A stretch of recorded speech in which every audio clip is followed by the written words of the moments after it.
Welcome back to the deep dive. Today we're doing something a little different. A little bit.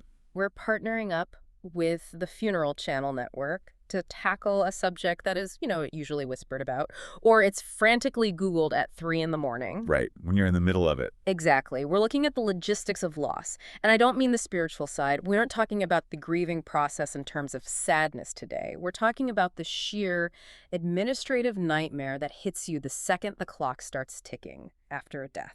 It's a massive shift in perspective for most people. I mean, we tend to romanticize the immediate aftermath of a death as this time of, quiet reflection, huddled with close family. Right. And while that does happen, there's this other reality, this tidal wave of project management that just crashes down on you while you are least equipped to handle it. Project management is the perfect term for it, which feels so cold to say. But it's true. You have a body to move, a service to plan, and the focus of our deep dive today, you have a list of people who need to know. And it's not a short list. It's not just 5 people anymore. No, not in the modern world. You have the immediate family, sure.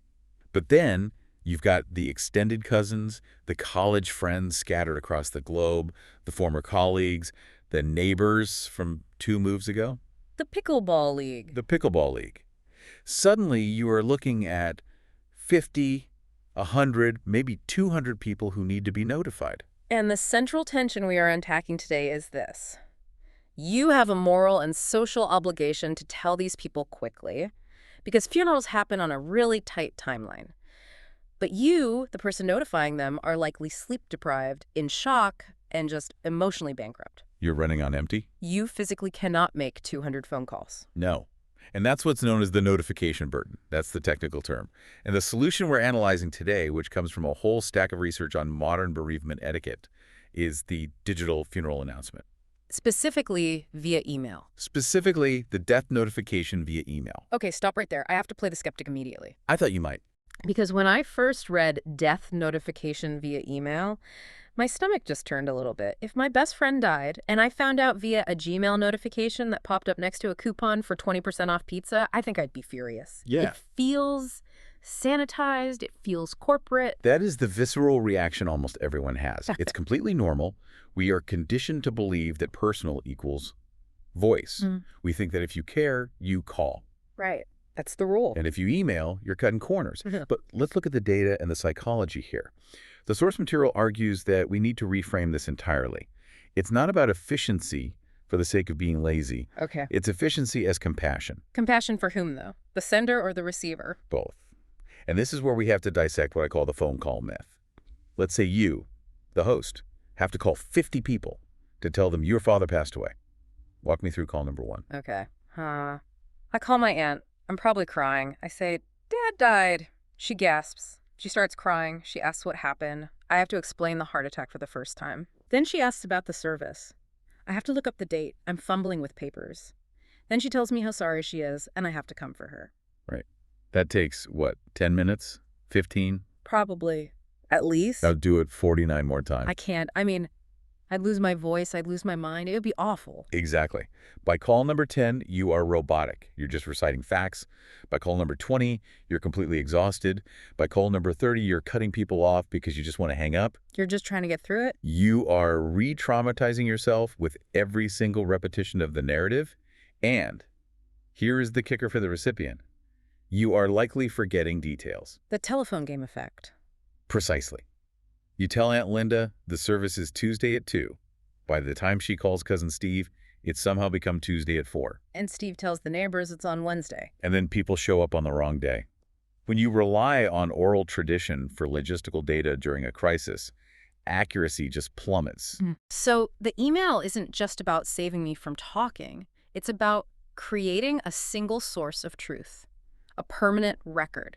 It is the single source of truth, to borrow a tech term. Okay. Well, let's go back to your anger about receiving that email. Okay. You said you'd be furious. But let's play out the alternative. You're at work. You're about to step into a high-stakes meeting. Your phone rings. It's an unknown number, or maybe a cousin you haven't talked to in a year. You pick it up. And I get the news right there at my desk. Right there. Now, you're a mess. You have to mourn in public in your open plan office. You have to react instantly to the person on the phone who is also grieving. That's a really good point. I'm trapped in the interaction. I have no control. The source material introduces this really powerful concept called the bridge. Yeah. An email acts as a buffer. It's a bridge. It gives you the information, but it doesn't demand a performance from you. You can see the subject line, realize what it is, and choose not to open it until you're in your car or until you're home with your partner. So it's a form of consent. It allows me to engage with the tragedy on my timeline, not the caller's timeline. Exactly. It protects the dignity of your grief just as much as it protects the energy of the family. Okay, you're winning me over on the concept. I get it. But the execution is where this all falls apart, right? Because I have received those cold, weird emails that feel like a press release. Oh, for sure. To whom it may concern, John is dead. That's horrific. That is the impersonal myth, and that's a real fear. But the problem isn't the tool. It's the workman. A phone call can be cold, he's gone, funeral's Tuesday, bye, and an email can be incredibly warm. So how do you make an email warm? The sources we're looking at today outline what they call the 3 pillars of a compassionate digital announcement. It has to be gentle, warm, and inclusive. Let's break those down, because gentle in an email sounds hard. You can't hear tone of voice. Gentle means you don't shock the system. It's about how you lead into the news in the first sentence. Warm means stripping away the business speak. No, please be advised. Oh, God, yeah. No regret to inform you. None of that. And inclusive means making the recipient feel like they're part of the circle of grief, not just an audience member who's being notified. Okay, so before we even start typing, the guide talks about a pre-writing phase. And I found this fascinating because it's not about writing at all. It's about psychology. Yes, the stop before you start rule. It's crucial. The research shows that in the first 24 hours after a death, the brain's executive function, the part that handles logic, grammar, organization, is severely compromised by cortisol. You literally cannot think And straight. you can't. Your Yeah. brain is in fight or flight mode. So if you try to write this email 2 hours after the death, it's going to be a mess. What kind of mess? It will either be rambling and full of typos, or it will be brutally blunt because you have no emotional filter left. So the number one piece of advice is to wait. Give yourself a buffer. And then they strongly suggest the buddy system. Now, I have a question about the buddy system. The advice is to get a friend to either draft it or at least review it. But isn't that a huge ask?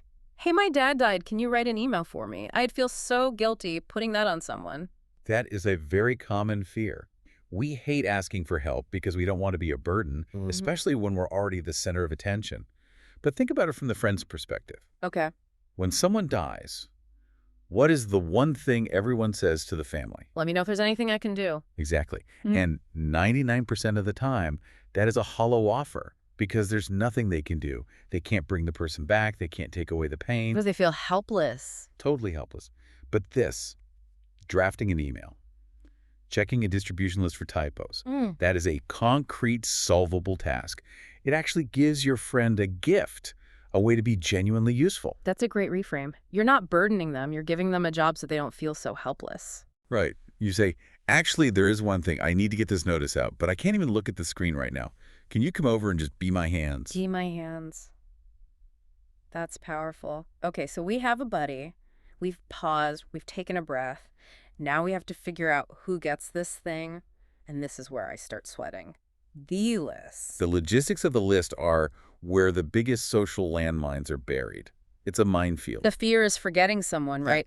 You forget to email Uncle Bob, and he finds out on Facebook 3 days later from a stranger. That's a relationship-ending mistake. It is. It can cause years of resentment. That's why the bucket strategy is so essential. You cannot just scroll through your phone contacts from A to Z. No, you'll miss people. You have to think in spheres of influence. Bucket 1, immediate and extended family, all the cousins, aunts, uncles. Bucket 2, your social circle, friends, neighbors, close family friends. Okay. Bucket 3, community. This is church, clubs, volunteer groups, the gym. And bucket 4, professional. Let's dig into bucket 4, professional. This one seems really tricky. Do you email the whole company? Do you just email their boss? What if the deceased was retired for 10 years? It depends. If they were still working, you usually coordinate with HR or their direct manager. You don't necessarily send the mass email yourself. You inform the key contact, and they disseminate the news according to company protocol. That makes sense. It's a protocol issue. But if they were retired, or if you're emailing your own professional network to explain why you'll be out of office. Oh, that's a whole other layer, isn't it? I'm setting my out of office because my mother died. Right. But for the deceased network, you have to be careful. You don't want to email a list of their old business clients with personal grief. That's where segmentation can come in. The email you send to the bowling league should probably have a different tone than the one you send to the distant cousins. Do you really need to write different versions? That sounds like a lot of work. Not necessarily full different versions, but maybe you add a personal line for a specific group. For the book club, you might add, "We know how much she cherished her Wednesdays with all of you." It's a small touch. Okay, what about the X-Files? The ex-wife, the estranged brother. Do they get the email? This feels like a trap. This is a massive debate in the funeral community. The consensus is, unless there is a restraining order or a documented history of abuse, you notify them. You do, even if they hated each other at the end. You notify them. You do not have to invite them to a private family service. That's a different decision.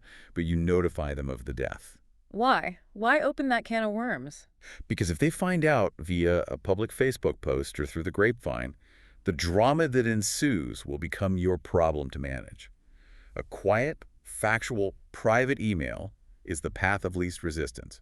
You control the initial narrative. Efficiency as compassion, again. You're saving your future self the headache of their public reaction. Correct. You are managing the blast radius. Okay, let's get into the anatomy of the email itself.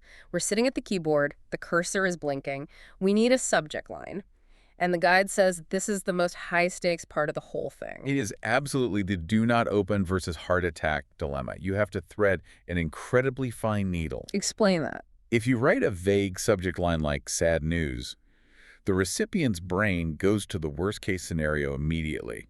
Is it my kid? Is it my spouse?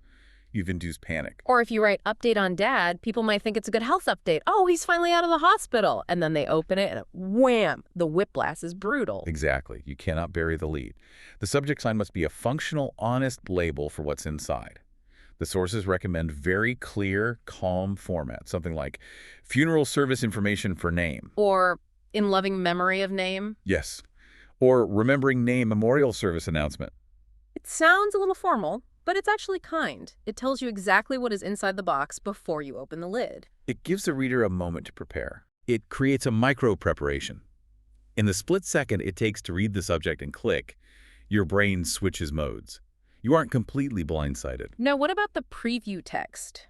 You know, that little gray snippet of text you see on your phone's lock screen before you even open the email? I feel like people forget about that completely. They do, and it can be disastrous. If your subject line is a calm service details for Jane, but the very first line of your email is a graphic description of the accident. That's what shows up on the lock screen for everyone to see. Oh, that's awful. It is. So the first sentence needs to be safe. It needs to be the gentle opening. So the first sentence should be the announcement itself. Exactly. Something like, "It is with great sadness that we share the news of the passing of."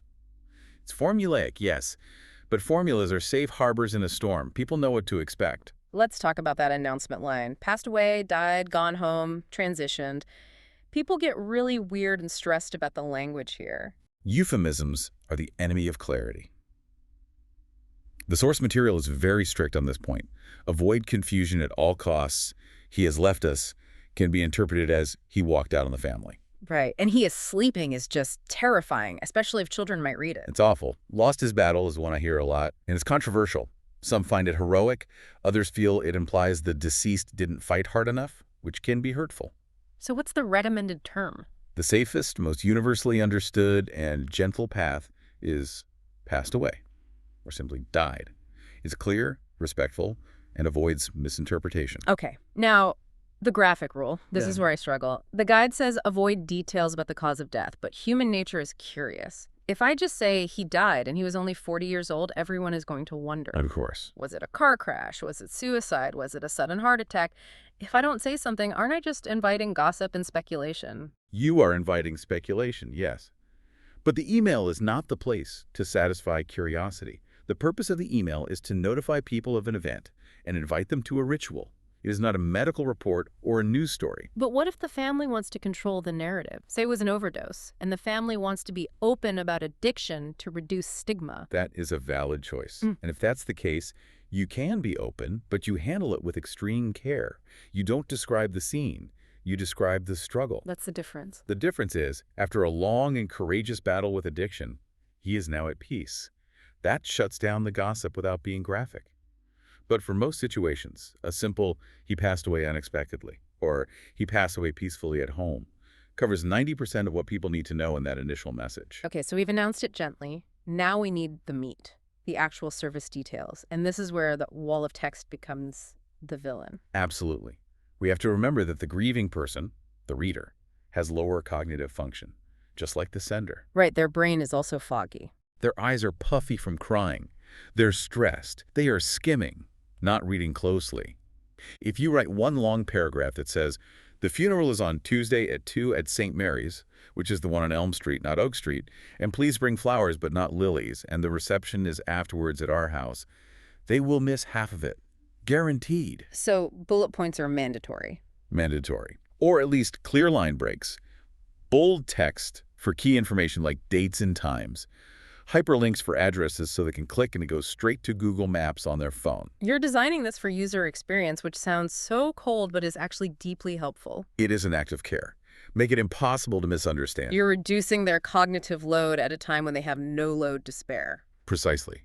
And for the love of God, include the virtual link. In 2026, if you don't have a Zoom or a live stream option, you are excluding half the people who love that person. And if you have a link, don't bury it. Make it big and clickable. Because if you don't, you'll get 50 reply emails asking, is there a stream? Which is the last thing you want to deal with. This brings us to the pending problem. This happens all of the time. You know you need to tell people he died, but the funeral home hasn't called you back with a final date and time yet. Do you wait to send the email? No, you absolutely do not wait. You send the death announcement email immediately, and you mark the service detail section as pending. I feel like people are afraid to do that. They think it makes them look disorganized or like they don't have it together. It looks honest, and it prevents the why haven't I heard anything Panic from setting in among friends and family. You simply say, we are in the process of finalizing arrangements and will send a follow-up email with the service details as soon as they are confirmed. That buys you time, and more importantly, it buys you silence. It stops the phone from ringing with people asking, what's the plan? It does. Which is a gift. Okay, let's move to the execution phase. We have the draft, we have the list, we're ready to hit send. And there's a piece of advice in the source material about timing that I honestly had never considered before. They call it the circadian rhythm of bad news. This is fascinating and so important. The data suggests you should avoid sending death notifications late at night.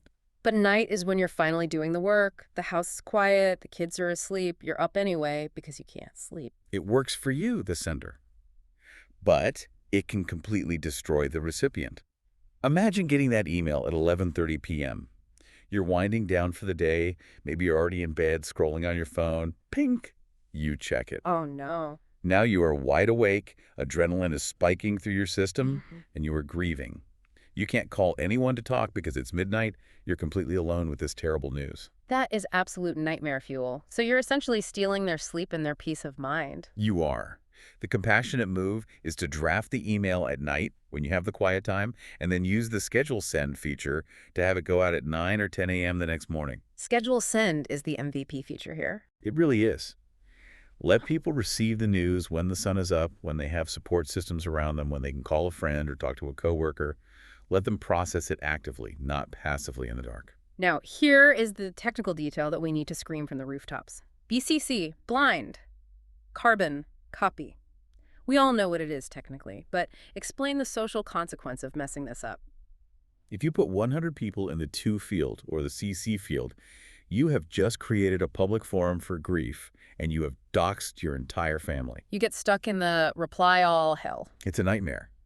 It starts with one well-meaning person hitting reply all to say, I'm so sorry, thinking of you all. Then the next person sees that and thinks, oh, I guess that's what we're supposed to do. And suddenly everyone's phone is buzzing 100 times with notifications from strangers saying sorry for your loss. And the family, the grieving family who just wanted to notify people, is stuck in the middle of this digital cocktail party they never asked to host. And there's the privacy angle too, right? A huge privacy angle. Does your elderly cousin want your work colleague from 3 jobs ago to have her personal email address? Absolutely not. BCC protects everyone. It keeps the communication channel one-to-one from you to them, even though it's a one-to-many broadcast. So rule number 1, 2, and 3. Put your own email in the to line and put every single other person in BCC. Always.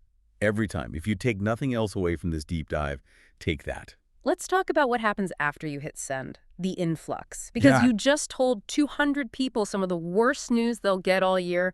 They are going to respond. We call this the digital reception line. In a traditional funeral, you have to stand in a line and shake hands for 3 hours.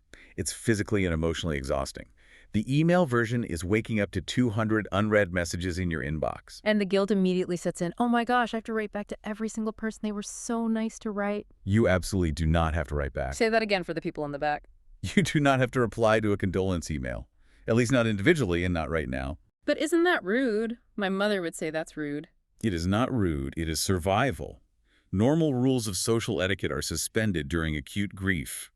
People are writing to express their love and support for you, not to extract a thank you note from you in your darkest hour. So how do you manage the inbox?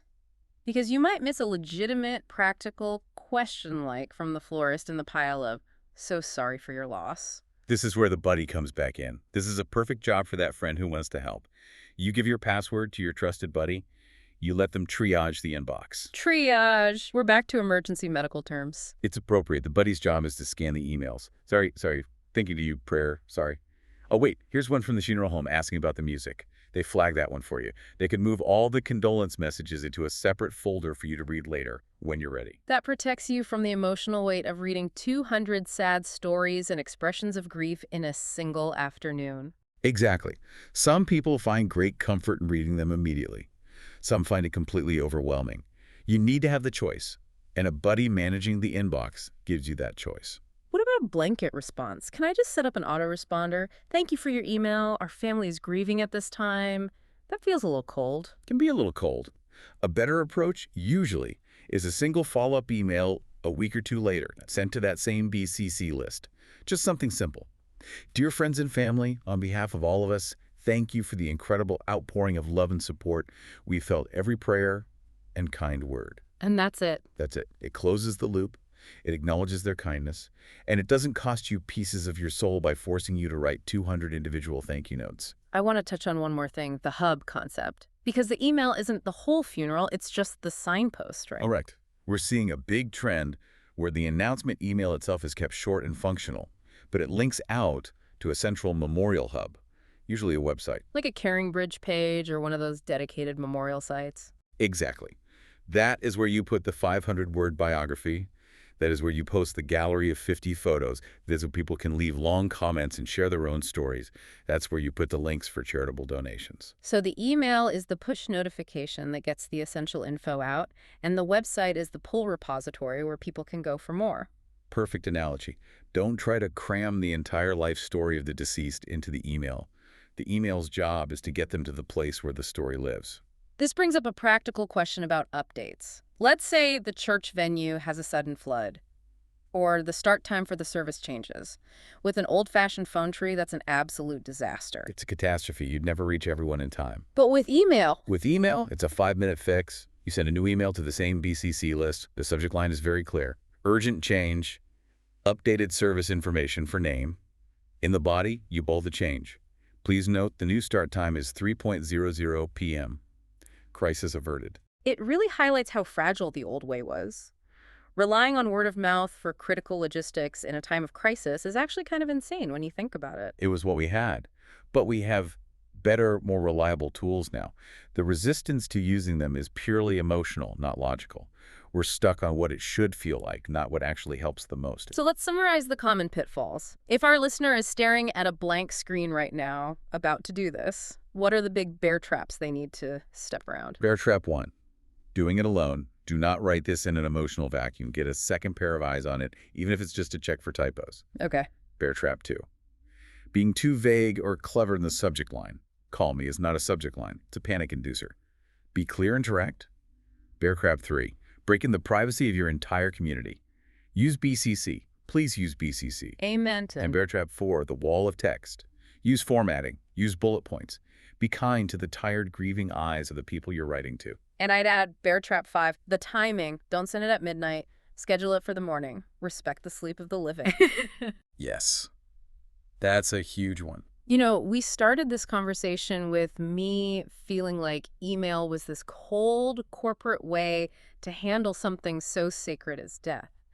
But as we've unpacked this, I'm realizing that warmth isn't about the medium at all. It's about boundaries. That's a really profound insight. Tell me more. A phone call feels warm, but it actually tramples all over your boundaries. It demands your time, your attention, and your emotional reaction right now on the caller's terms. That's true. It's an intrusion. But the email, which feels cold, actually respects boundaries. It says, here is the information. I'm delivering it to you safely. Engage with it when you are ready. It allows the recipient to be a human rather than a performer of grief. And on the other side, it allows the family to be efficient so they can get back to the actual work, which is just grieving. Efficiency is compassion. I think that's going to stick with me. It's not about checking a box or being lazy. It's about clearing the administrative debris off the path so you can actually walk the path. Beautifully put. So here is the question I want to leave everyone with. We hold on so tightly to these traditions, the phone call, the handwritten note, the black suit. But are those traditions really serving us? Or are we serving them? If a tool like email can demonstrably reduce suffering in what might be the worst week of your life, isn't using it the most traditional thing of all? How so? Because isn't the core tradition of a funeral simply to care for one another in a time of need? I think the answer is yes, the tool changes, but the care remains the same. Something to think about. Thank you to the Funeral Channel Network for helping us navigate this, and thank you all for listening. We'll see you in the next deep dive. Take care, everyone.